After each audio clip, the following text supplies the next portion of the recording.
Attrape-le à ton âge, c'est peut-être ta dernière chance, cria ma sœur. Le lourd bouquet me frappa en plein torse avant même que je n'entende la fin de sa phrase. Riant aux éclats, elle avait lancé les fleurs. Les tiges épaisses de rose meurtrirent mon sternum et les épines acérées traversèrent le ruban de soie blanche, s'enfonçant profondément dans mes paumes lorsque mes doigts se refermèrent instinctivement autour d'elle. Autour de moi, les 200 invités éclatèrent d'un rugissement collectif qui résonna contre les hautes parois de verre de la salle de bal du Willowcrest Vineyard. L'air devint soudain étouffant, chargé d'une odeur de champagne éventé, de viande rôtie des tables du traiteur et de parfums floraux coûteux. J'ai 40 ans. Je passe mes journées comme ergothérapeute pédiatrique, à aider des enfants à réguler leur système nerveux quand le monde bruyant et chaotique leur semble totalement écrasant. Je m'appelle Cara Whitmore. Je suis la grande sœur fiable, la femme que l'on appelle pour réparer les choses cassées, et non la punchline désespérée d'une blague lors d'une réception de mariage.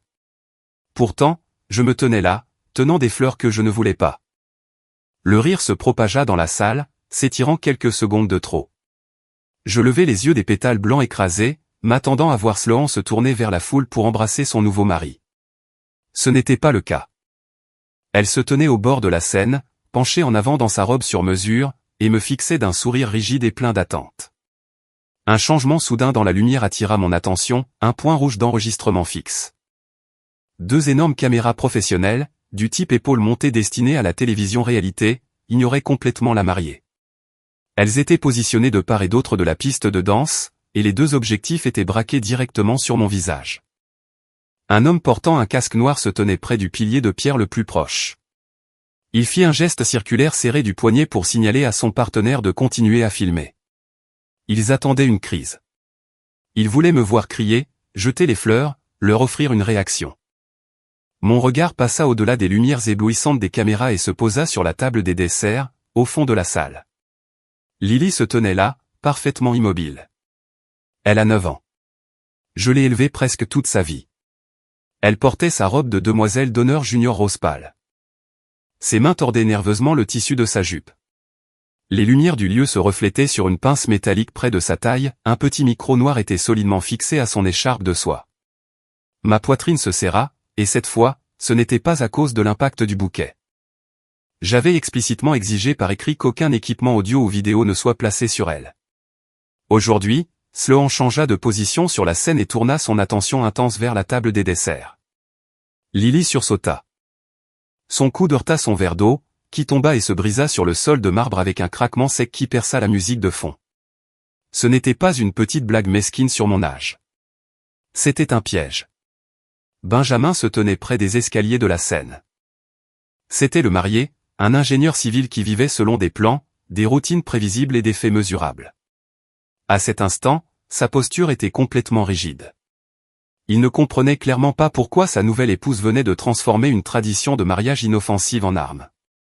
Avant qu'il ne puisse lui poser la question, son téléphone vibra dans la poche de son smoking sur mesure. Il le sortit en fronçant les sourcils. Je vis la lumière ambiante illuminer les angles vifs de son visage tandis qu'il ouvrait un document. Ce qui lui ne prit que quelques secondes, mais le changement physique fut total. Toute couleur quitta ses joues, laissant sa peau d'un gris pâle et maladif. Il leva les yeux de l'écran lumineux, fixa Lily de l'autre côté de la salle, puis tourna très lentement la tête vers Sloan. Ma sœur remarqua le changement. Son large sourire triomphant se crispa en quelque chose de frénétique. Elle fit un pas vers lui, les mains tendues, mais Benjamin recula délibérément d'un pas. La salle de bal tomba dans un silence gêné et plein d'attente. Tout le monde attendait que je rompe le silence. J'ajustai ma prise sur les tiges de rose abîmées. Je ne les lâchais pas. Je commençais à marcher. Mes talons claquaient sur le sol poli tandis que je passais devant les tables rondes. J'ignorais les murmures croissants des invités. Je ne regardais pas ma mère, Marjorie, assise au premier rang. Elle tapotait agressivement la chaise vide à côté d'elle et articulait silencieusement pour que je m'asseye. Je marchais droit vers la scène, directement vers le marié. Benjamin baissa les yeux vers moi. Ses yeux étaient grands et vides. Il n'était pas mon allié. Nous n'avions jamais partagé un secret ni planifié une rébellion ensemble. C'était simplement un homme qui venait de recevoir une information qui avait complètement brisé sa réalité. Je m'arrêtai devant lui et lui tendis les roses écrasées. « Tiens ça pour la mariée » dis-je d'une voix parfaitement calme, assez forte pour qu'il m'entende. Elle va en avoir besoin. Benjamin prit les fleurs sans prononcer un seul mot. Ses mains tremblaient visiblement. Sur la scène, Sloan comprit que les caméras captaient une histoire complètement différente de celle qu'elle avait orchestrée. Son contrôle lui échappait. « Oh, Kara est juste en train de dramatiser », annonça-t-elle. Sa voix tonna de manière artificielle à travers les haut-parleurs tandis qu'elle agrippait son micro. Elle laissa échapper un rire au perché et forcé. « Allez, tout le monde, continuons la fête !» Marjorie se leva brusquement, gesticulant frénétiquement des deux mains pour que je disparaisse dans la foule. Près de la cabine du DJ, un assistant de production signalait rapidement à l'équipe audio de préparer une projection vidéo. J'ignorais ma mère. J'ignorais la musique qui reprenait brusquement. Je ne regardais que Lily. La petite fille tendit une main tremblante et toucha le clip du micro non autorisé sur sa robe. Ses yeux fouillèrent la salle bondée jusqu'à ce qu'ils trouvent les miens, grands et terrifiés. Elle ne savait pas ce qui se passait, mais elle savait qu'elle avait besoin de moi. Je tournai le dos à Benjamin et Sloan, et marchai rapidement vers la table des desserts. Une femme se plaça parfaitement sur mon chemin, bloquant complètement ma route vers Lily. Elle portait un casque noir sur une oreille et tenait une tablette numérique élégante contre sa poitrine. Je reconnus son visage des réunions de coordination, Naomi Park, la productrice principale de True North Media. Mademoiselle Whitmore, dit Naomi d'un ton strictement professionnel, avec l'autorité exercée de quelqu'un habitué à diriger des foules. Nous sommes prêts à lancer la vidéo de révélation familiale, mais le service juridique a besoin de votre validation finale tout de suite avant la diffusion. Écartez-vous de mon chemin, répondis-je sans quitter Lily des yeux. Je vais chercher ma nièce. Nous avons juste besoin que vous confirmiez les documents, poursuivit Naomi, refusant de céder du terrain. C'est le climax du segment de réunion. Je n'ai consenti à aucun segment, lui dis-je en baissant la voix pour que les invités proches ne puissent pas entendre. Mais en articulant chaque mot distinctement et sèchement. J'ai explicitement refusé tous les droits d'enregistrement commercial concernant Lily. Vous n'avez pas la permission de la filmer et vous n'avez absolument pas la permission de lui mettre un micro. Naomi fronça les sourcils, penchant la tête tandis que la confusion brisait son masque professionnel. Ce n'est pas exact. Nous avons tout validé il y a des semaines. Nous avons la décharge. Je n'ai jamais signé de décharge. Si, vous l'avez fait. Puis Naomi tourna la tablette vers moi. Mon nom figurait déjà en bas. 3 mois avant que le bouquet ne me meurtrisse les côtes, ma vie suivait un rythme calme et prévisible. La maison sentait le café torréfié et le pain à la cannelle grillé chaque matin à 6 heures. Debout au comptoir de la cuisine, je préparais le déjeuner de Lily et glissais ses outils de mastication sensorielle dans la poche avant de son sac à dos pendant que le café coulait. Je vérifiais mon application bancaire sur mon téléphone, un virement programmé de 200 € avait bien été effectué sur le fonds d'études de Lily. Ensuite, j'ouvris mes emails.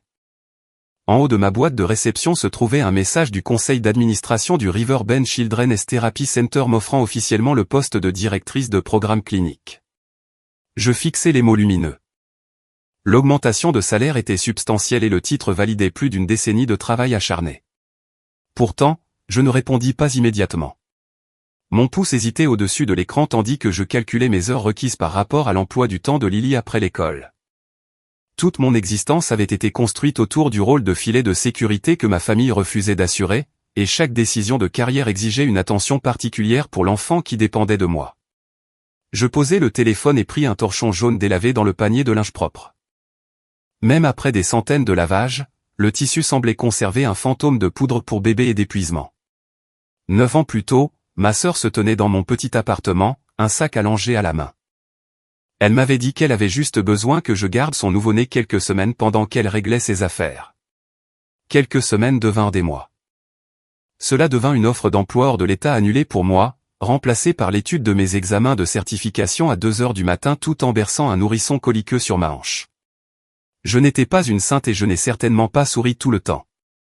Il y eut des nuits où je pleurais dans mon oreiller par pure fatigue. Mais je restais pour préserver cette stabilité. Je dus officialiser la situation. Je me rendis dans mon bureau à domicile et sortis un épais dossier bleu cartonné du classeur. À l'intérieur se trouvait l'ordonnance de garde permanente, avec le sceau en relief du tribunal de la famille. Je passai mon doigt sur l'encre épaisse. Sloan conservait des droits de visite biologique, mais ce document signifiait qu'elle ne pouvait pas déraciner Lily unilatéralement, changer son école ou autoriser des décisions médicales. Je n'étais pas une babysitter informelle attendant le retour d'un vrai parent. J'étais la gardienne permanente. Je gardais toujours l'original en sécurité et conservais une copie numérisée sur un disque sécurisé, en suivant méticuleusement chaque visite et chaque annulation. La sonnette retentit, brisant le calme matinal. J'ouvris la porte d'entrée et trouvai Sloan sur le porche, tenant une énorme boîte brillamment emballée qui passait à peine par l'encadrement. Notre mère, Marjorie, se tenait juste derrière elle, arborant déjà son sourire de pacificateur entraîné. Ma sœur n'était pas venue depuis 6 semaines. Elle avait annulé 3 week-ends consécutifs à cause d'urgences de marque.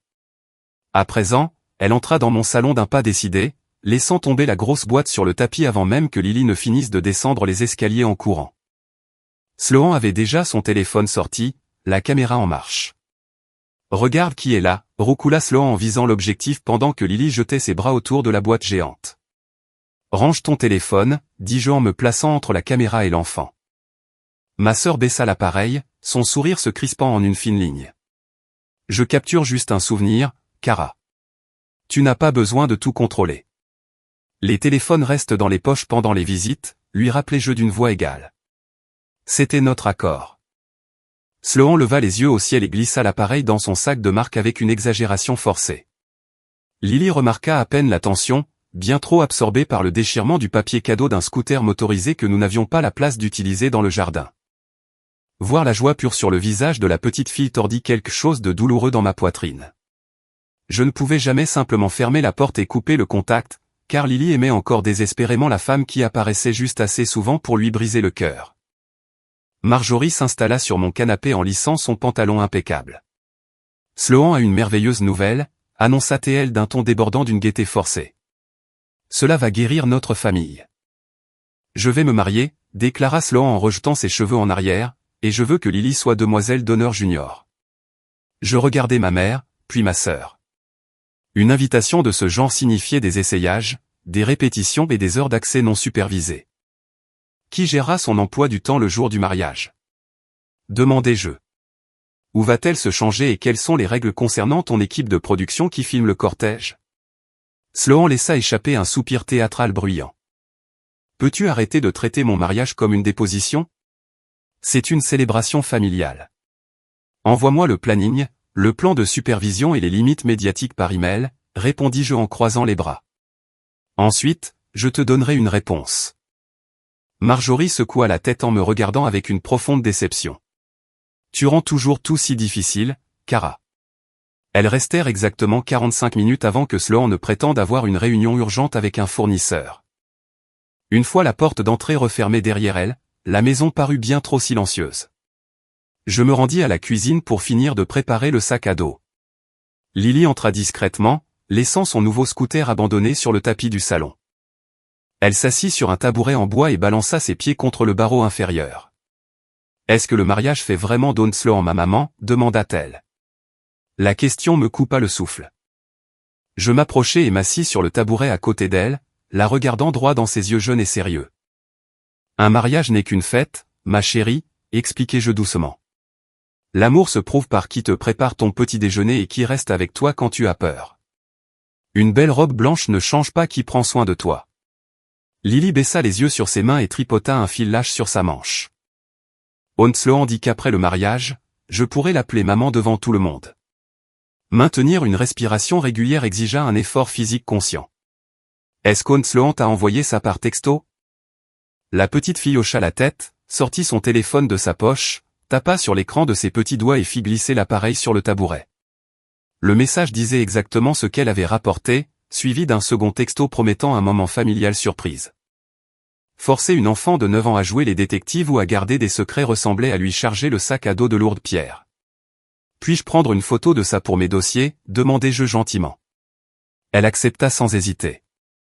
Je pris la photo et lui rendis l'appareil immédiatement, en m'assurant qu'elle sache qu'elle n'avait pas d'ennui.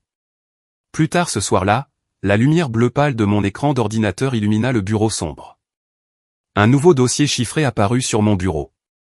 Son titre ne contenait que l'année en cours, évitant délibérément tout label colérique ou spéculation sauvage. Il contenait une simple chronologie numérique enregistrant date, événements et documents. Le scanner fonctionnait silencieusement à côté du bureau, transformant l'ordonnance de garde permanente, le calendrier des visites et la récente invitation au mariage en fichier sécurisé. Créer cette archive ressemblait à poser des briques pour une forteresse. Attendre que ma famille définisse la réalité n'était plus une option. Le travail offrait un ancrage nécessaire. L'après-midi suivant, au River Bend Children's Therapy Center, un tout petit fortement surstimulé lança un bloc de bois massif directement vers ma tête. J'attrapai le jouet en plein vol, guidai calmement le garçon vers une couverture lestée et attendis que sa tempête passe. Ma superviseure observa tout l'échange depuis le couloir. Ensuite, elle entra dans la pièce et me rappela gentiment le poste de directrice de programme clinique. L'offre tenait toujours, mais ils avaient besoin d'une réponse bientôt. Obtenir ce titre prouvait que ma vie s'étendait bien au-delà de l'ombre de ma famille. Je la remerciai, demandai le week-end pour finaliser ma décision et commencer immédiatement à rechercher des programmes de garde après l'école indépendant. Compter sur Marjorie pour la garde d'enfants ne pouvait plus jamais arriver. Ma mère appela juste à la fin de mon service. Sa voix semblait enjouée, teintée de cette chaleur pratiquée qu'elle déployait quand elle avait besoin d'une faveur. Le lieu du mariage exigeait une autorisation d'urgence médicale pour tous les mineurs du cortège, et elle proposa de s'occuper de la paperasse pour me faire gagner du temps. Je lui demandai d'envoyer le formulaire officiel directement à mon email. Le document arriva 20 minutes plus tard. En le parcourant, je trouvais sa portée incroyablement étroite, il ne couvrait que les décisions médicales d'urgence à la date précise du mariage et ne mentionnait absolument rien sur les droits médiatiques ou le tournage commercial. Voulant croire que ma mère cherchait simplement à aider, je signai en bas de la page et lui renvoyai le fichier par email. Un petit nœud se resserra immédiatement dans mon estomac. Marjorie gardait encore une clé de secours de la maison pour les urgences, et ce petit morceau de métal me parut soudain une énorme vulnérabilité. 2 jours plus tard, mon téléphone bipa avec un message d'annulation. Sloan prétendait qu'une énorme urgence de marque nécessitait son attention immédiate, annulant complètement son après-midi prévu au parc avec Lily. Je tins l'enfant en pleurs sur le tapis du salon, la berçant jusqu'à ce que les larmes s'arrêtent enfin. Ce même soir, j'ouvris une application de réseaux sociaux et trouvai le visage de ma sœur qui remplissait l'écran. Elle se filmait dans sa cuisine impeccable, essuyant une larme parfaitement minutée. Sa légende détaillait la douleur agonisante des mères cruellement tenues éloignées de leurs enfants par des membres de la famille contrôlants. Ma mâchoire se crispa assez fort pour me faire mal. Je pris une capture d'écran de la vidéo, sauvegardai l'email d'annulation de Sloan et plaçai les 2 fichiers directement dans le dossier chiffré. Le mardi suivant, une adresse inconnue apparut dans ma boîte de réception. Une styliste de garde-robe avait apparemment copié le mauvais contact pour un essayage à venir. Le planning joint listait 2 tenues distinctes pour Lily. La première était une robe de demoiselle d'honneur junior standard. Le second article attira mon attention et refusa de la lâcher. Je rédigeai une réponse rapide demandant une clarification immédiate. Quelques instants plus tard, l'expéditrice tenta de rappeler le message, mais mon système avait déjà sauvegardé le texte original. L'objet disait « Dernier look révélation mère et fille ». Le téléphone sonna avant 9 h le lendemain matin. L'écran affichait un numéro inconnu, mais je répondis quand même, m'attendant à un parent de la clinique appelant pour un rendez-vous. Au lieu de cela, la voix frénétique d'une styliste de garde-robe remplit mon oreille.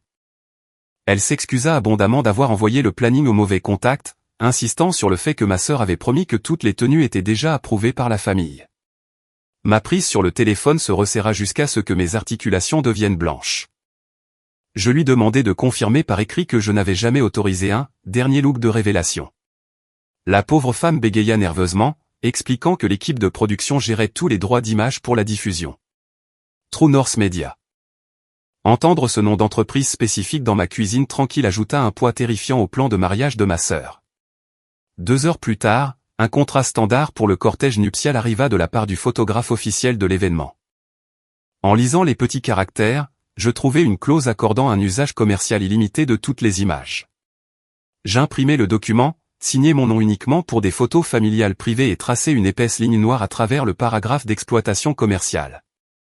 Je scannai la page modifiée, la renvoyai par email et sauvegardai immédiatement le reçu horodaté dans mon dossier chiffré.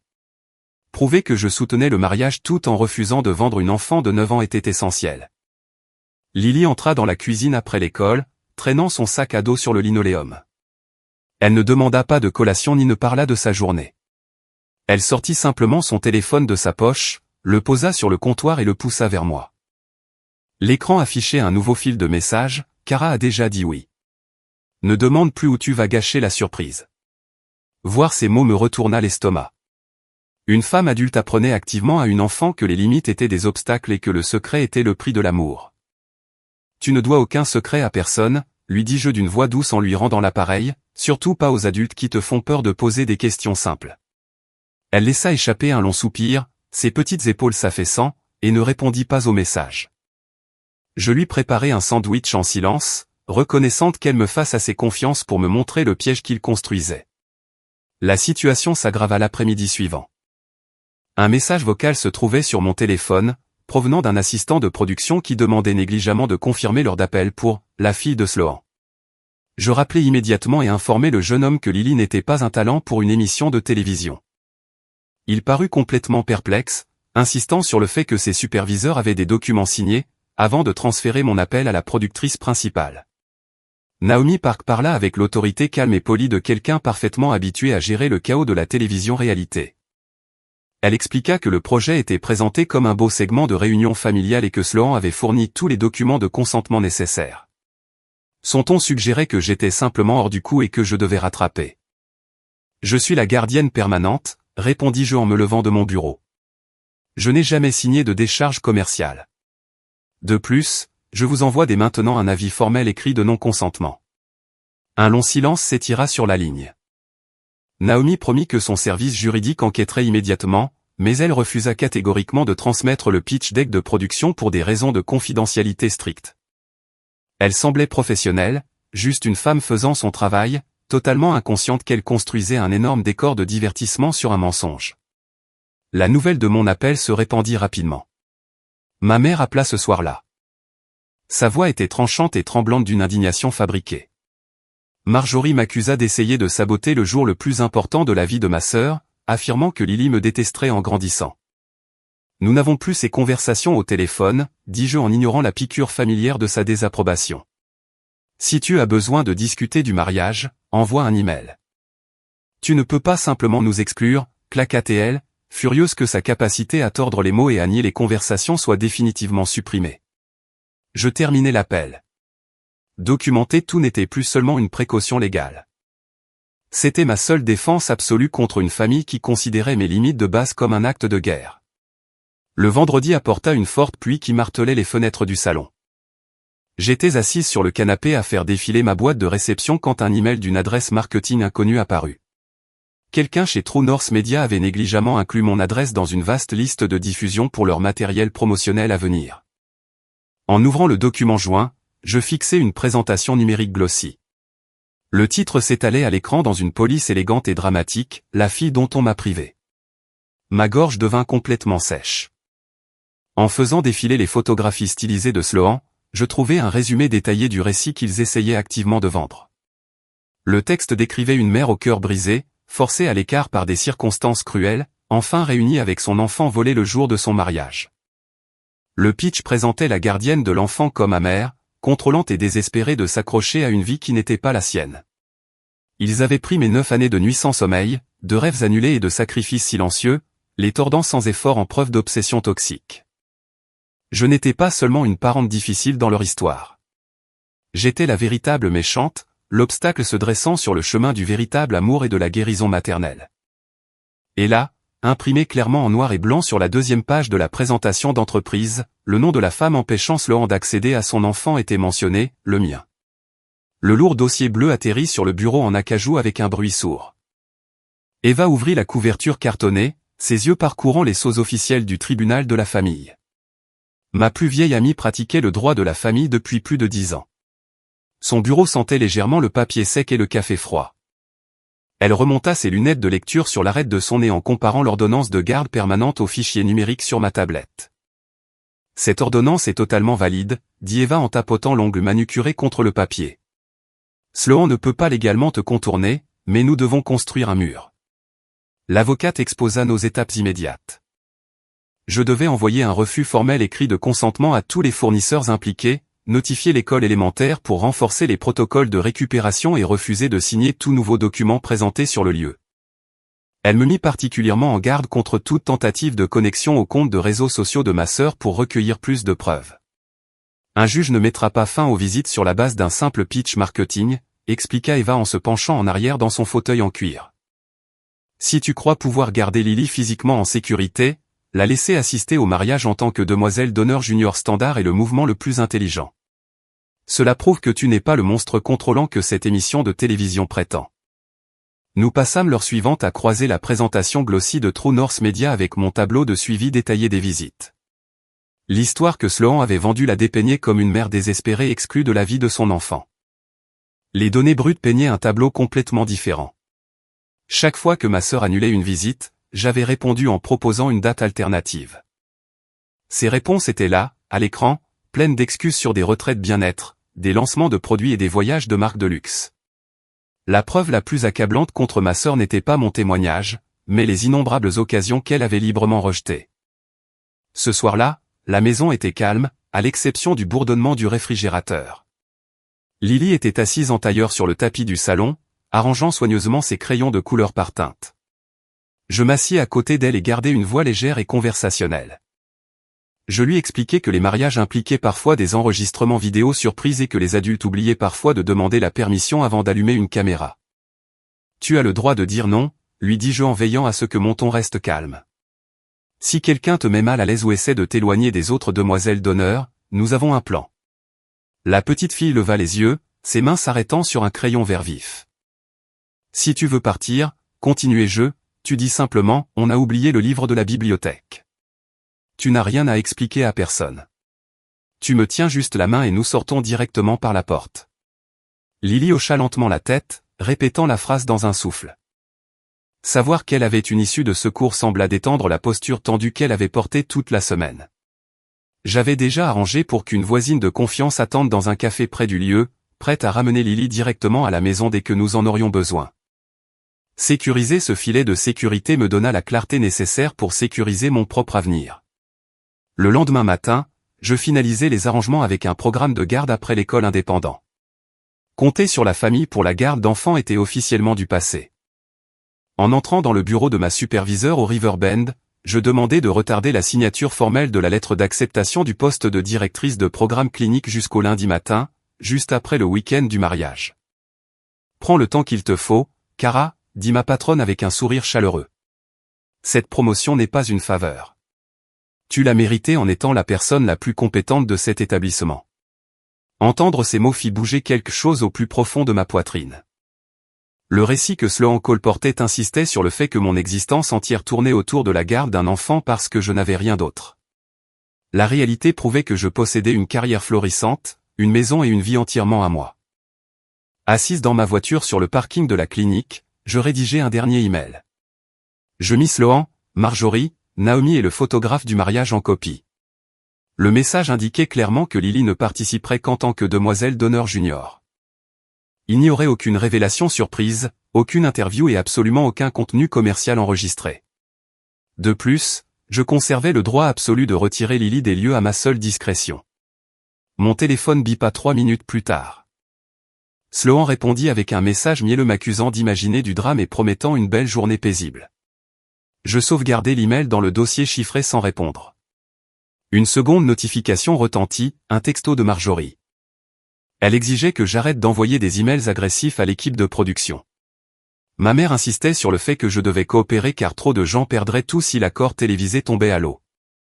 Pour prouver son point sur les enjeux élevés, elle avait négligemment transféré une longue chaîne de mails entre elle et le manager commercial de Sloan. En faisant défiler le long fil, je cessai de respirer. Ma mère ne luttait pas pour préserver la paix familiale. Elle luttait pour protéger un investissement. Sous le message de ma mère se trouvait une confirmation de virement de 85 000 €. Le matin du mariage arriva avec une lourdeur oppressante. Préparer mon sac en cuir exigea une précision militaire. Je glissai le dossier bleu épais contenant l'ordonnance de garde physique dans le compartiment principal, ajoutai 2 batteries de secours lourdes et confirmai que la copie numérique était entièrement chargée sur mon téléphone. Au bout du couloir, Lily se tenait parfaitement immobile pendant que j'ajustais les bretelles de sa robe de demoiselle d'honneur junior rose pâle. Tu penses qu'Onsloan aura vraiment le temps de passer du temps avec moi aujourd'hui? Demanda la petite fille d'une voix calme et pleine d'un espoir fragile. Je choisis mes mots avec soin. Je refusais d'écraser complètement son esprit, mais je devais aussi la garder ancrée dans la réalité. Les mariages sont des événements incroyablement chargés, ma chérie. Souviens-toi, tu ne dois aucune performance à personne aujourd'hui. Si les choses deviennent trop bruyantes ou te semblent mauvaises, que disons-nous? On a oublié le livre de la bibliothèque, récita Lily immédiatement. Exactement. Je serrai doucement son épaule. Nous disons ça et nous partons. Pas de discussion. En arrivant au Willowcrest Vineyard une heure plus tard, l'ampleur même de la production mit immédiatement mes nerfs à vif. Les immenses parois de verre offraient une vue époustouflante sur les vignes d'automne, mais mon attention resta strictement fixée sur les personnes qui arpentaient le sol. Des badges noirs portant le logo True North Media pendaient au cou d'au moins une douzaine de membres d'équipe, bien plus que pour une équipe documentaire de mariage standard. Trouvant la coordinatrice du lieu près de l'entrée du traiteur, je confirmai discrètement notre arrangement préalable. Dana, une professionnelle chevronnée qui préférait clairement les événements paisibles au chaos de la télévision réalité, hocha sèchement la tête. Elle m'assura que l'équipe de sécurité avait ma photo et comprenait que j'étais la seule personne autorisée à retirer Lily des lieux. En me dirigeant vers la suite nuptiale, un homme tenant une lourde caméra épaule se plaça sur mon chemin. Il fit un geste vers la piste de danse et demanda négligemment où je prévoyais de me tenir pendant le lancer du bouquet afin de régler ses marques d'éclairage. Je lui dis que je ne participerais à aucun événement mis en scène et continuai mon chemin. À l'intérieur de la suite, l'air sentait fortement la laque et le champagne coûteux. Marjorie ajustait déjà le voile de Sloan. Une jeune assistante de production était agenouillée à côté de Lily et essayait de fixer un petit micro noir sur le devant de son écharpe de soie. « Enlève-lui ça tout de suite », dis-je en laissant tomber mon sac sur une chaise voisine. L'assistante se figea, regardant nerveusement vers la mariée. Marjorie se retourna, le visage rougi par une irritation immédiate. Ma mère m'accusa d'embarrasser l'enfant pour un simple micro destiné à enregistrer les vœux des demoiselles d'honneur junior. Ignorant la réprimande, j'attendis que l'assistante détache l'appareil et recule. 20 minutes plus tard, Lily tira urgemment sur ma manche. Elle désigna une nouvelle écharpe rigide que quelqu'un avait échangée sur sa robe pendant que je vérifiais le planning. En passant mes doigts le long de la couture intérieure, je sentis une bosse rectangulaire dure. Un transmetteur sans fil secondaire avait été cousu directement dans le tissu. Je sortis mon téléphone, photographiai le dispositif caché en m'assurant que l'horodatage soit clairement visible et sauvegarder la photo directement dans mon dossier chiffré. En sortant de la suite pour trouver un endroit calme afin d'appeler Eva, je faillis percuter le marié. Benjamin avait l'air incroyablement élégant dans son smoking sur mesure. Les mains enfoncées profondément dans ses poches, il prit une respiration nerveuse et m'offrit un sourire chaleureux et sincère. « Merci d'avoir amené ta fille aujourd'hui », dit Benjamin. « Je sais que tout ce cirque est beaucoup. » Mon sang se glaça complètement, mais je forçai mon expression faciale à rester neutre. « Benjamin, nous devons clarifier quelque chose à propos de Lily. Je suis sa gardienne, mais je ne suis pas. » Sloan surgit du couloir. Sa voix haute et essoufflée, elle agrippa fermement son bras. Le photographe a besoin de nous pour les portraits du premier regard tout de suite. Nous pourrons rattraper Cara et expliquer toute cette histoire familiale compliquée après la lune de miel. Elle l'entraîna avant que je ne puisse finir ma phrase. En regardant son dos qui s'éloignait, la profondeur terrifiante de la tromperie de ma sœur devint enfin claire. Benjamin croyait honnêtement que Lily était mon enfant biologique. Il entrait dans un mariage complètement aveugle, et je réalisais que je devais lui dire la vérité avant que cette production ne transforme sa vie en spectacle public. La cérémonie se déroula avec une efficacité impitoyable. Les vœux furent échangés sous une arche florale avant que je ne trouve une occasion de parler seul à Benjamin. En passant dans la salle de bal vitrée pour la réception, Sloan gardait son nouveau mari ancré à ses côtés, parfaitement cadré par l'équipe de caméras planantes. Près du fond de la salle, Naomi Park se tenait avec son téléphone pressé fort contre son oreille, paraissant extrêmement stressée tandis qu'elle discutait avec son service juridique. En balayant le périmètre du regard, mes yeux captèrent un aperçu d'un portant à vêtements roulants caché derrière un rideau de velours près de la scène. Une petite robe blanche pendait à la barre métallique. Une autre assistante de production se tenait à côté, tenant un micro portable. Je sortis rapidement mon téléphone de ma pochette et tapai un message à Eva, ils sont en train de le mettre en scène maintenant. La musique passa à une chanson pop entraînante. Sloan monta sur scène en tenant son énorme arrangement floral. Elle ne se retourna pas. Vérifiant les positions des caméras du coin de l'œil, elle me regarda droit dans les yeux. Marjorie déplaça délibérément sa chaise en arrière, bloquant physiquement la porte de sortie la plus proche. Benjamin se tenait près des escaliers, regardant son téléphone pendant qu'un contrat numérique apparaissait dans sa boîte de réception. Sloan lança les fleurs avec force. Les tiges épaisses me frappèrent en plein torse, accompagnées de sa blague cruelle sur mon âge et ma supposée vie de célibataire tragique. Je ne réagis pas comme le réclamait le shot-list. Refusant de lâcher le bouquet ou de crier, je marchai calmement à travers la salle et remis les roses écrasées directement à un Benjamin dévasté, le laissant traiter le contrat frauduleux qu'il venait de lire. Je tournai le dos à la scène et me dirigeai droit vers la table des desserts pour récupérer ma nièce. Naomi bloqua mon chemin, poussant une tablette numérique vers ma poitrine. La productrice insista sur le fait qu'elle avait besoin d'une confirmation finale sur le formulaire de décharge avant de lancer le segment surprise de réunion familiale. En baissant les yeux sur l'écran lumineux, mes yeux trouvèrent immédiatement la signature en bas de la page. C'était absolument mon nom, mais mon cœur battit un rythme frénétique contre mes côtes tandis que j'étudiais l'encre numérique. La boucle supérieure de la lettre K possédait un angle dentelé très distinct. La queue de la lettre A s'étirait de manière inhabituelle, plongeant sous la ligne de signature. Je reconnus ces imperfections spécifiques instantanément. J'avais écrit ces lettres exactes 3 semaines plus tôt en appuyant un stylo bleu sur le papier d'autorisation d'urgence médicale que ma mère avait demandé. C'est ma signature, dis-je à Naomi en parlant clairement par-dessus la musique pulsante, mais je n'ai pas signé cette décharge.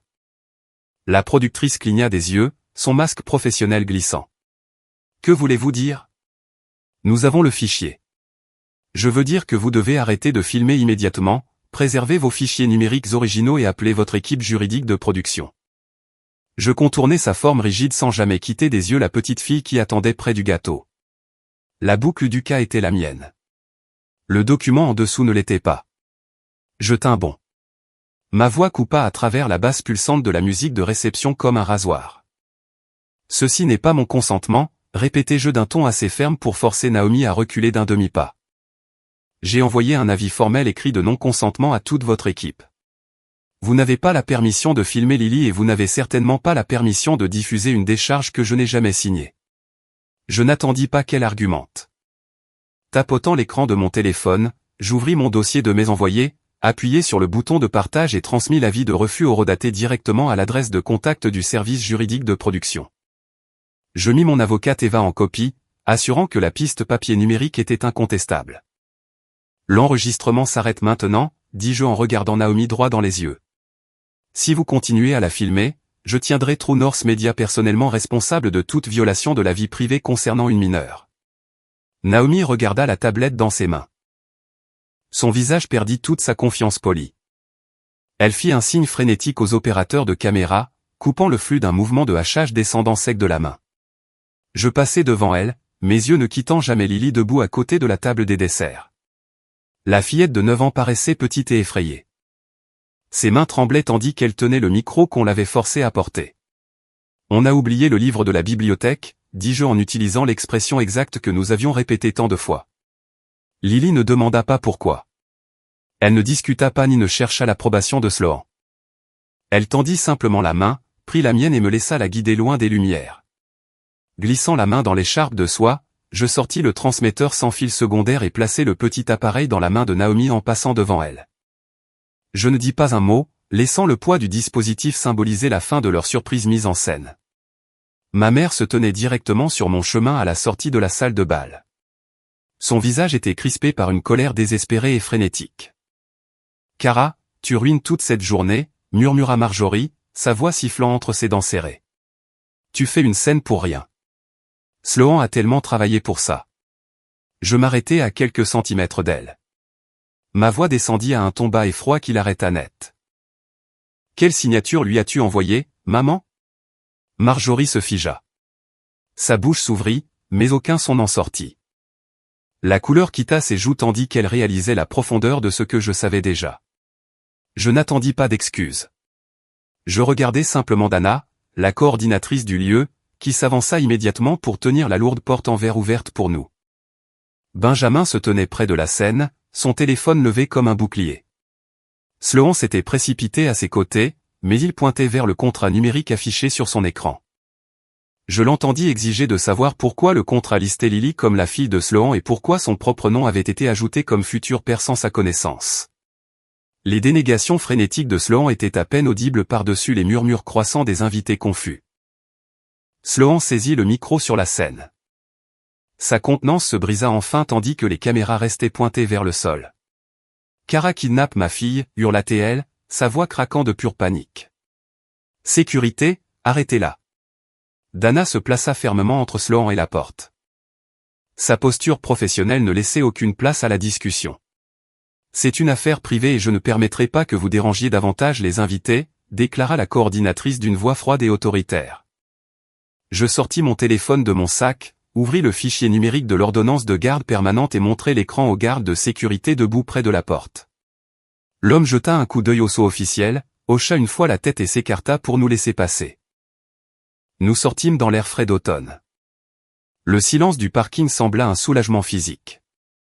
Nous étions déjà dans ma voiture et nous éloignions du vignoble avant même que Sloan n'atteigne le parking. Mon téléphone sonna continuellement tandis que nous nous engagions sur la route principale. J'ignorais les appels entrants, me concentrant entièrement sur la route devant moi, jusqu'à ce que mon téléphone bip enfin avec une notification d'Eva. L'avocate confirma que le service juridique de production avait officiellement verrouillé tous les fichiers du mariage, tuant efficacement le segment de diffusion avant même qu'il ne puisse être monté. « Ils vont essayer de te peindre comme la méchante, Kara » dit Eva d'une voix ferme et professionnelle au haut-parleur. Mais les rapports d'incidents du lieu sont déjà en cours de rédaction. Dana est de notre côté. Je jetai un coup d'œil à l'écran de la tablette que j'avais apportée, réfléchissant à la chaîne de possession. Le lieu n'avait jamais reçu d'autorisation d'urgence signée de ma part. La seule personne qui avait jamais détenu ce document était ma mère. Cette prise de conscience pesa lourdement sur ma poitrine, une confirmation finale et sombre de qui avait pavé la voie à la tromperie de ma sœur. Le mensonge n'avait pas été seulement celui de Sloan. C'était un projet familial. Et pour la première fois de ma vie, j'en avais fini de protéger les personnes qui avaient passé des décennies à me démolir. Qu'ils essaient, dis-je, sentant un étrange sentiment de pouvoir calme s'installer sur moi. La vérité est la seule chose qui compte maintenant. La maison parut caverneuse quand nous rentrâmes enfin. Le silence amplifiait chaque son. J'aidai Lily à se changer. Ses mouvements étaient lents et lourds. Elle ne demanda pas pour le livre de la bibliothèque et ne mentionna pas Sloan. Elle se glissa simplement dans son lit, se recroquevilla en boule serrée et fixa le mur jusqu'à ce que le sommeil l'emporte enfin. Assise dans la cuisine, je gardais mes mains occupées à des tâches sans réflexion pour empêcher le poids écrasant de la journée de me paralyser. Mon téléphone reposait sur le comptoir, vibrant sans cesse, jusqu'à ce que je le mette enfin en silencieux. Sloan avait lancé une offensive numérique immédiate, publiant une vidéo larmoyante qui coupait l'équipe de caméra et le micro, ne montrant que le moment où j'avais pris la main de Lily pour partir. Les sections de commentaires devinrent vicieuses en moins d'une heure, avec des inconnus me traitant de femme amère et contrôlante qui en voulait au bonheur de sa propre sœur. Le Riverbend Children's Therapy Center reçut sa première vague de plaintes avant même que je ne finisse de débarrasser les assiettes du petit déjeuner le lendemain matin. Ma superviseure m'appela dans son bureau. Son expression était prudente mais professionnelle. Je lui montrai les emails horodatés, l'ordonnance de garde et la photo du transmetteur cousu dans la robe. Elle écouta en silence, hochant la tête tandis que les pièces de la production mise en scène s'assemblaient. Elle me permit de rester sur le planning, mais la tension dans le bâtiment semblait étouffante. Je refusais de m'engager dans le spectacle public. Chaque instinct me suppliait de me défendre, de diffuser la vérité sur toutes les plateformes, mais je restais silencieuse. Gagner cette guerre exigeait de jouer selon les règles de la preuve et de la préservation, pas selon les règles du drame d'influenceur. Je coupais mon téléphone pendant la journée, me concentrant entièrement sur mes patients et me prouvant que ma valeur professionnelle restait intacte malgré les tentatives désespérées de Sloan de réécrire l'histoire. Eva travailla toute la nuit à formaliser les demandes de préservation. Le lundi matin, la véritable séquence des événements commença à émerger par les canaux officiels. Naomi Park avait enfin obtenu une réunion avec son service juridique. Ils confirmèrent que le formulaire de décharge avait été soumis numériquement via le compte personnel de Sloan et que l'analyse initiale des métadonnées indiquait que la signature était un objet image séparé, et non une entrée manuscrite. Eva fit correspondre soigneusement la boucle dentelée unique de la signature et la queue distinctive sur la lettre A au formulaire d'autorisation médicale d'urgence que ma mère avait insisté pour porter. Nous manquions encore d'un rapport médico-légal définitif, mais la piste devenait impossible à cacher pour ma famille. Benjamin envoya un email tard ce soir-là, joignant le contrat numérique qui lui avait été envoyé sur son téléphone pendant la réception. Il incluait une note brève et froide confirmant qu'il n'avait jamais parlé à quiconque d'ajouter Lily aux documents légaux et qu'il avait officiellement entamé une procédure de séparation. Il ne cherchait pas un sauveur ni un partenaire de vengeance. C'était simplement un homme qui avait découvert qu'il était marié à une étrangère et qui voulait sortir. Les murs entre Sloan et Marjorie commencèrent à s'effriter à mesure que les conséquences s'intensifiaient. Je reçus un message frénétique de ma mère me suppliant de détruire le formulaire médical original avant qu'il ne soit utilisé au tribunal. Elle prétendait qu'elle n'avait donné le document à Sloan que parce que ma sœur avait promis qu'il s'agissait d'un brouillon, et non d'une véritable décharge légale. La contre-argumentation de Sloan arriva dans ma boîte de réception peu après, un email rempli d'insultes affirmant que Marjorie savait exactement comment la signature serait utilisée.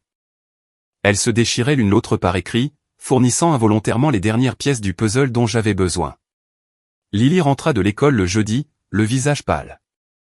Une camarade de classe lui avait montré la vidéo éditée que Sloan avait publiée, prétendant que je la tenais éloignée de sa vraie mère. Je m'assis avec elle sur le porche, tenant ses mains, et l'écoutais déverser sa confusion. « Est-ce que l'aimer signifie que je te trahis » demanda-t-elle d'une voix à peine audible. J'essuyai une larme sur sa joue, mon propre cœur serré d'un amour protecteur féroce. Aimer qui que ce soit n'est jamais une trahison, Lily. Tu as le droit d'aimer qui tu veux, mais tu n'es pas responsable des actes des adultes et tu n'es pas responsable de réparer leurs erreurs. La confirmation finale du piège arriva dans un colis de l'équipe juridique de production. Il contenait le shot list pour toute la journée du mariage. J'étalai les papiers sur la table de la salle à manger, sentant ma peau se glacer. La production avait cartographié chaque émotion attendue des invités et chaque conflit fabriqué qu'ils comptaient capturer. Mes yeux parcoururent les lignes de texte jusqu'à ce que je trouve le moment précis où les fleurs frappèrent mon torse. La ligne ne comportait que 3 mots, bouquet humiliation réaction gardienne. L'insulte mise en scène, les caméras, le plan délibéré de détruire ma réputation publique, tout avait été réduit à une simple instruction calculée sur une liste. Ils n'avaient pas voulu seulement une vidéo de mariage. Ils avaient voulu une histoire où je jouais la méchante. La salle d'audience du tribunal de la famille sentait la cire de sol et la tension rance. J'étais assise à la table en acajou, les mains serrées l'une contre l'autre pour cacher le tremblement qui refusait de disparaître depuis des semaines. Eva était assise à côté de moi, son expression un masque de calme précision clinique. De l'autre côté de l'allée, Sloan ressemblait à une ombre d'elle-même, sa robe de marque flottant lâchement sur sa silhouette, tandis que ma mère Marjorie était recroquevillée dans un coin, fixant le sol comme si elle pouvait simplement se dissoudre dans la moquette. Eva n'eut pas besoin d'une déclaration d'ouverture dramatique. Elle exposa simplement les faits comme les pièces d'un puzzle. Elle établit mon rôle de gardienne permanente nommée par le tribunal et présenta la montagne de preuves documentant mes refus répétés et clairs d'autoriser le tournage commercial. Chaque email, chaque notification horodatée et chaque avertissement écrit concernant la vie privée de Lily fut présenté comme un témoignage de mon engagement envers son bien-être. Le juge écouta attentivement tandis qu'Eva lisait les transcriptions des messages que ma sœur avait envoyés à la jeune enfant, la manipulant pour qu'elle garde des secrets sous couvert de surprise familiale. Quand nous introduisîmes la chronologie des visites, la réalité de la situation devint impossible à ignorer. Chaque fois que Sloan prétendait que j'avais empêché une réunion, la chronologie montrait un enregistrement de ses propres annulations, suivi immédiatement de mes offres documentées de dates alternatives. Le tribunal n'eut pas besoin d'entendre mon opinion. Les données froides et dures firent le travail pour moi. L'atmosphère devint étouffante quand l'équipe juridique de production remit ses fichiers sous assignation. Nous présentâmes le rapport de forensique numérique qui prouvait définitivement que la signature sur le formulaire de décharge était un objet image collé, et non un document manuscrit créé par moi. Quand le juge interrogea Marjorie sur son rôle, ma mère tenta de jouer la victime, prétendant qu'elle croyait simplement aider ses enfants à résoudre un malentendu mineur. Eva présenta alors la chaîne de mai où Marjorie avait explicitement instruit Sloan d'utiliser ce formulaire médical spécifique, notant que je signais tout de la même façon. Le visage de Marjorie s'effondra, ses mains tremblant tandis qu'elle tenait un mouchoir, mais le juge resta impassible face à la démonstration. Le tribunal émettra une ordonnance temporaire, déclara le juge. Sa voix résonnant dans la chambre silencieuse. La partie intimée est interdite d'utiliser le nom ou l'image de l'enfant à toute fin commerciale. Les visites sont désormais limitées à des cadres supervisés et toute communication doit se faire via une application surveillée par le tribunal. Je laissais échapper un souffle que j'avais l'impression de retenir depuis le mariage. Ce n'était pas une victoire totale ni n'effaçait la trahison, mais cela donnait à Lily la protection qu'elle méritait. Benjamin se leva pour témoigner peu après. Sa posture était rigide et ses yeux remplis d'une colère calme et lasse. Il présenta le contrat non signé qui lui avait été envoyé sur son téléphone pendant la réception, confirmant qu'il ignorait totalement la véritable nature de la relation de sa femme avec l'enfant. Sa présence dans la salle détruisit tout reste de façade selon lequel il s'agissait d'une simple réunion familiale bien intentionnée. C'était un homme victime collatérale de l'ambition de ma sœur, et son témoignage rendit creuses ses précédentes revendications de dévotion maternelle. L'effondrement financier de l'entreprise de ma sœur survint dans les jours suivant la décision. Le réseau mit officiellement fin à la docu-série, citant les documents frauduleux et la violation de consentement comme motif non négociable d'annulation immédiate. Les sponsors exigèrent le retour de leurs investissements et ma mère se retrouva face à la perte de ses économies de retraite tandis que l'entreprise était démantelée pour satisfaire les dettes. Quelques semaines plus tard, une voiture s'engagea dans mon allée. Sloan et Marjorie en sortirent et marchèrent vers ma porte d'entrée avec une énergie désespérée et frénétique.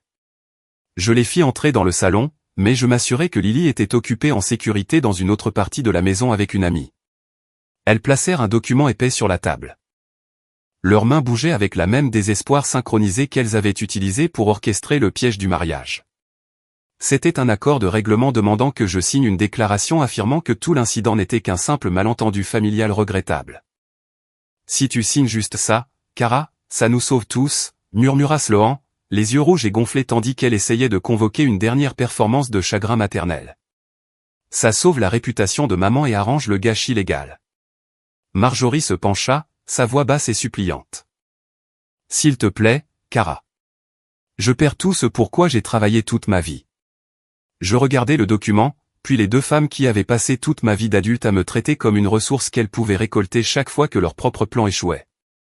Elles avaient perdu l'émission de télévision, le mariage et l'argent, et elles pensaient encore que je les sauverais. Je réalisai avec une clarté qui m'apporta enfin la paix qu'elles n'avaient absolument rien appris. Elles n'étaient pas désolées de la tromperie. Elles étaient seulement désolées qu'elle ait échoué. L'accord de règlement était posé entre nous, document blanc austère promettant que tout disparaîtrait si j'appliquais simplement ma signature. Sloan agrippait son sac à main, les jointures devenant ivoire, tandis que Marjorie restait rigide, les yeux fixés sur la table basse comme si elle pouvait forcer ma main par pure volonté. Je me levai, allai à la cuisine et revins avec un seul stylo noir. Mais je ne le leur offris pas. Au lieu de cela, je le posai sur le buffet, loin de la table. J'ai passé 9 ans à protéger Lily de vos choix, dis-je d'une voix ferme, dépouillée de la culpabilité qu'elles avaient utilisée pour m'ancrer si longtemps. Je ne vous protège pas de maintenant. Sloan laissa échapper un souffle tremblant, sa contenance se fissurant. Tu es juste vindicative. Tu veux nous voir brûler pour une simple erreur. Ce n'était pas une erreur, Sloan, répondis-je sans aucune envie de crier ou d'argumenter. C'était un plan. Tu as choisi de fabriquer une tragédie et tu as choisi d'inclure une enfant dans ta production. Tu dois vivre avec les conséquences. Marjorie essaya de se lever, les mains tendues comme pour me diriger physiquement vers le stylo. Kara, s'il te plaît. Je suis ta mère. Après tout ce que j'ai fait pour cette famille, tu pourrais au moins nous donner ça. Je la regardai longuement, voyant la femme qui m'avait appris que ma valeur résidait entièrement dans combien de moi-même je pouvais sacrifier pour maintenir la paix. Tu ne m'as pas perdu à cause d'une seule erreur, dis-je calmement. Tu m'as perdu après des centaines de choix. Je ne suis plus la personne qui répare votre vie. Sloan se jeta vers le stylo sur le buffet, mais je fus plus rapide. Je fis glisser l'accord de règlement hors de la table et dans la poubelle de recyclage. Le bruit du papier heurtant le fond de la poubelle résonna comme un coup de marteau. Ma sœur resta figée, la réalité s'installant enfin, aucune quantité de larmes ou d'accusations ne m'obligerait plus jamais à mentir pour elle. Elles quittèrent la maison quelques minutes plus tard. Marjorie silencieuse et Sloan trébuchant comme si elle avait oublié comment marcher seule. Je suis désolé, marmonna Sloan, ses yeux fuyant vers la porte d'entrée à la recherche d'un moyen de sauver la face. Je vais poster une vidéo d'excuses, Kara. Je l'inclurai dedans. Je corrigerai le récit. Une excuse n'a pas besoin du visage d'un enfant pour avoir de la valeur, lui dis-je d'un ton ne laissant aucune place à la négociation. Si tu veux un jour écrire une lettre, envoie-la via la thérapeute. Si c'est approprié, elle la verra. Mais tu ne l'utilises pas pour du contenu et tu ne l'utilises pas pour ton image. Sloan ne discuta pas. Elle savait que l'ordonnance du tribunal se dressait comme une forteresse et elle savait que j'avais suffisamment de preuves pour garantir que toute violation serait la dernière. 6 mois passèrent, lents et réguliers, marquant une saison de réparation authentique. Le tribunal maintint le calendrier de visites supervisées. Bien que Sloan se présentât à quelques sessions, elle manqua finalement une réunion critique après des vacances qu'elle jugea plus importantes. Chaque fois qu'elle choisissait son propre confort plutôt que la présence de sa fille, je m'asseyais avec Lily, validant la douleur sans combler le vide avec ma propre colère. Je ne l'empêchais jamais d'aimer sa mère, mais j'arrêtai d'agir comme le pont permettant à Sloan de revenir dans nos vies chaque fois que cela servait ses intérêts. En avril, ma nomination au poste de directrice de programme clinique devint officielle. Mon bureau donnait sur la cour du centre de thérapie où je pouvais voir des enfants jouer en sécurité sur l'aire de jeu sensorielle que j'avais construite. J'avais bâti une nouvelle vie, brique par brique, entièrement indépendante de l'empire en ruine de ma famille. Marjorie appelait encore occasionnellement, mais je gardais les conversations courtes et strictement axées sur la logistique, sans jamais l'inviter dans les espaces où elle pourrait exercer une influence ou semer la confusion. La dernière pièce de la maison se mit en place un chaud mardi soir. La clé de secours que Marjorie avait finalement rendue reposait sur le buffet, un petit morceau de métal dentelé qui ne détenait plus aucun pouvoir sur moi. Je la ramassai, ouvris le tiroir à bric-à-brac de la cuisine et la jetai au fond, l'enterrant sous de vieux manuels et des batteries de rechange. Je marchai jusqu'à la porte d'entrée, tournai le verrou et écoutai le déclic de la serrure. C'était un son de finalité. Je me rendis à l'arrière de la maison, ouvris la porte coulissante qui menait au petit jardin. Lily attendait près du parterre surélevé que nous avions construit plus tôt ce printemps. Ses mains étaient couvertes de terre tandis qu'elle inspectait les premières pousses vertes de nos plants de tomates. La lumière du soir teintait le ciel d'un violet doux et meurtri, et l'air sentait la terre humide et les nouveaux commencements. Je restai un moment dans l'embrasure de la porte, simplement à regarder. Je réalisai alors que fermer la porte d'entrée n'avait pas été un acte défensif d'emprisonnement. C'était la seule façon d'ouvrir le jardin arrière, créant un espace où les seules personnes autorisées à entrer étaient celles qui avaient mérité une place à la table, celles qui traitaient Lily avec le respect qui lui avait toujours été dû. Pour la première fois, la vie derrière cette porte appartenait uniquement aux personnes qui avaient mérité une place à l'intérieur. Quand on regarde en arrière le parcours accidenté que Kara a suivi pour protéger sa nièce, la vérité de cette histoire touche votre propre vie avec une clarté indéniable. La leçon la plus douloureuse à tirer de ces chapitres est que le sang biologique ne donne à personne une licence automatique pour vous maltraiter, exploiter vos enfants ou effacer vos sacrifices. Pendant bien trop longtemps, on vous a peut-être appris que la paix familiale exige un silence absolu, que vous devez constamment absorber les mauvais choix des gens autour de vous juste pour maintenir une fragile illusion vivante à la table du dîner. Mais le véritable amour ne vous demande pas de détruire votre propre santé mentale ni de livrer vos enfants à un objectif de caméra prédateur juste pour sauver la marque ou le fonds de retraite de quelqu'un d'autre. Cette histoire vous enseigne qu'une limite n'est pas un acte de malveillance. C'est l'acte ultime de respect de soi et la forme la plus élevée de protection que vous puissiez offrir aux vies innocentes qui comptent sur vous pour être leur bouclier. Vous ne devez aucune relation à des adultes qui considèrent vos limites comme un acte de guerre, et vous ne devez certainement aucune excuse à des personnes qui ne sont désolées que parce qu'elles ont enfin été prises dans leur propre piège. Établir des limites sera toujours extrêmement inconfortable au début, surtout si vous avez passé des décennies à être la personne désignée pour réparer, la personne fiable qui reste toujours silencieuse pour que les voix plus fortes puissent briller. Les gens habitués à récolter votre énergie vous traiteront d'égoïste, d'amer et de froide au moment où vous direz enfin non. Ils éditeront les vidéos de votre vie pour vous faire passer pour la méchante et essaieront d'utiliser vos choix privés comme munitions publiques contre vous. Mais vous devez vous souvenir que leur colère est simplement la preuve que votre mur fonctionne, que vous avez enfin retiré leur accès non autorisé à votre paix. La fermeture dont vous avez besoin ne viendra jamais d'une confrontation publique frénétique ni d'une confession dramatique où le méchant réalise soudain l'erreur de ses voies. La vraie fermeture arrive tranquillement, dans le rythme régulier d'un foyer qui ne tremble plus quand le téléphone sonne, dans les comptes bancaires sécurisés que vous avez construits par votre propre travail acharné. Et dans le sommeil profond et paisible d'un enfant qui sait enfin qu'elle est en sécurité. La vraie vengeance n'est pas un piège astucieux conçu pour humilier vos ennemis. C'est simplement le refus absolu de sauver vos abuseurs des conséquences naturelles de leurs propres décisions toxiques. Vous gagnez au moment où vous descendez de leur scène, jetez leur scénario à la poubelle et choisissez d'investir votre temps précieux dans la construction d'une vie calme et épanouissante qu'ils ne peuvent plus atteindre ni ruiner. En vous asseyant avec ces pensées et en regardant les limites que vous essayez actuellement de maintenir dans votre propre vie, il vaut la peine de vous demander où se trouve votre propre limite. Combien de fois avez-vous permis à quelqu'un de copier votre signature, de franchir vos lignes ou de prendre crédit pour vos sacrifices juste pour éviter une conversation difficile lors d'un rassemblement familial? Avez-vous gardé des secrets pour des adultes qui vous font peur de poser des questions simples, ou avez-vous enfin trouvé le courage de réclamer votre propre clé et de verrouiller la porte contre le chaos? Si vous avez déjà été forcé de choisir entre maintenir la paix familiale et préserver votre propre santé mentale, veuillez partager votre histoire dans les commentaires ci-dessous. Car votre force pourrait être exactement le modèle dont une autre femme a besoin pour enfin sortir par la porte et ouvrir son propre jardin.